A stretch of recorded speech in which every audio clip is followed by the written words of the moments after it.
ஒரு டெவலப்டு கண்ட்ரீஸில் இருக்கக்கூடிய போலீஸிங்கும் இந்தியாவில் இருக்கக்கூடிய போலீஸிங் எப்படி பார்க்குறீங்க?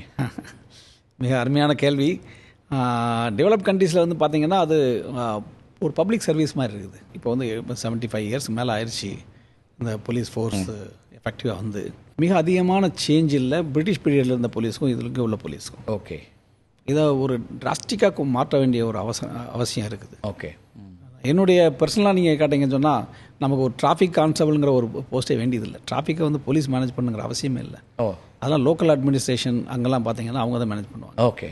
ஸோ ஒவ்வொரு காவலரையும் வந்து ஒரு அதிகாரியாக பார்த்து அவங்களுடைய மேக்ஸிமம் யூட்டிலைஸ் பண்ணி அதை வந்து அந்த நாட்டுக்கு ஏற்படக்கூடிய அச்சுறுத்தலையும் பொதுமக்கள் ஏற்படக்கூடிய அந்த சேலஞ்சஸையும் பண்ணுறதுக்காக வேண்டி ரொம்ப எஃபெக்டிவாக யூஸ் பண்ணுவாங்க. அந்த மேன் பவரை இன்னும் ப்ராப்பராக பயன்படுத்தணும். ஒரு கடைநிலை காவலருங்கிறதுனால அவர் வெறும் பந்தோபஸ்தோடு நிறுத்திடாதீங்க, அவரும் ஒரு அதிகாரி, அவர்கிட்டையும் ரெஸ்பான்சிபிலிட்டி கொடுக்கலாங்கிறீங்க. அது காவல்துறை அளவில் மட்டும் இல்லாமல் அது பாலிசி லெவல்லையும் வந்து அது முடிவு எடுக்கணும். ஓகே.